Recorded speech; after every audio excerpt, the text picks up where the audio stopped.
السلام علیکم دوستو، امید ہے آپ سب خیریت سے ہوں گے۔ آج ہم آپ کو نہایت ہی دلچسپ واقعہ سنائیں گے۔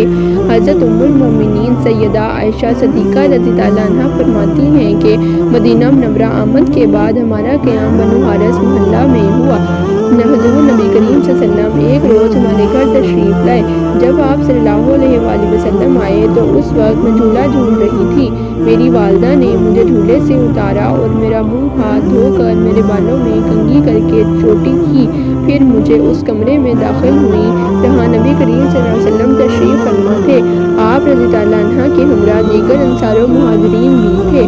ہمیں دیکھتے ہی وہ انصار اور مہاجرین اس کمرے سے باہر چلے گئے اور پھر میری والدہ نے مجھ سے کہا، یہ تمہارے اہل ہیں اور اللہ تمہیں ان کے لیے برکت کرے اور تمہیں ان سے برکت حاصل ہو۔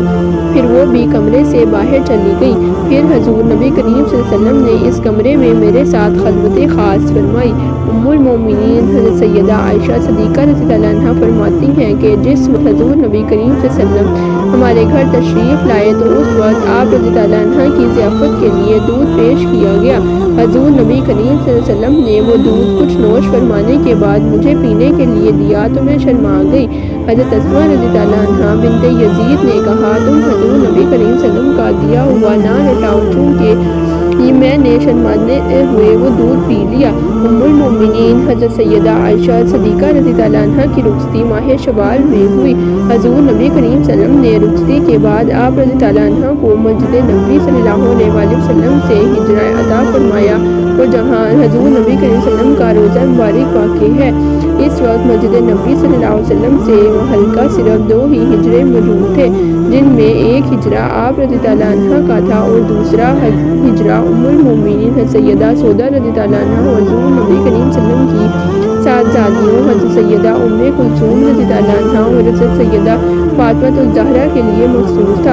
ام المومنین حضرت عائشہ سیدہ عائشہ صدیقہ رضی اللہ عنہا جب رخصت ہو کر نبی کریم صلی اللہ علیہ وسلم کے ساتھ آئیں تو آپ رضی اللہ عنہا کا جس ہجرہ مبارک میں قیام ہوا وہ صرف ایک کمرے پر مشتمل تھا۔ اس کمرے کی چھت کھجور کے پتوں پر مشتمل تھی اور دیواریں کچی تھیں۔ کمرے کے دروازے کو پردے سے ڈھانپا گیا تھا۔ آپ رضی اللہ عنہا کا یہ حجرہ مسجد نبوی سے متصل تھا، جہاں آپ حضور نبی کریم صلی اللہ علیہ وسلم کا روضہ مبارک موجود ہے۔ ام المومنین حضرت سیدہ عائشہ صدیقہ رضی اللہ عنہا کی رخصتی کے وقت عمر مبارک 9 برس تھی۔ آپ رضی اللہ عنہا کی رخصتی کے وقت باقاعدہ کوئی رسم ادا نہ کی گئی اور نہ ہی کسی قسم کی کوئی ضیافت کا اہتمام کیا گیا۔ آپ رضی اللہ عنہا کا نکاح اور رخصتی دونوں ماہ شوال میں ہوئی۔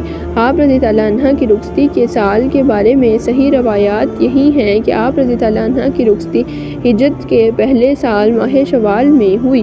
ام المومنین حضرت عائشہ سیدہ عائشہ صدیقہ رضی اللہ عنہا امور خانہ داری خود اپنے ہاتھوں سے انجام دیتی تھی۔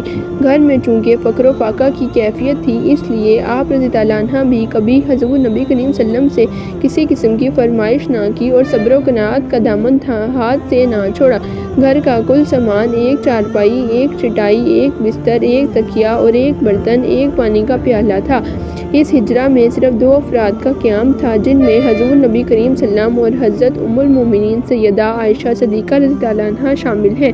امید ہے آج کا واقعہ آپ کو دلچسپ لگا ہوگا۔ اس طرح کی مزید ویڈیوز سننے کے لیے ہمارے چینل کو سبسکرائب کریں۔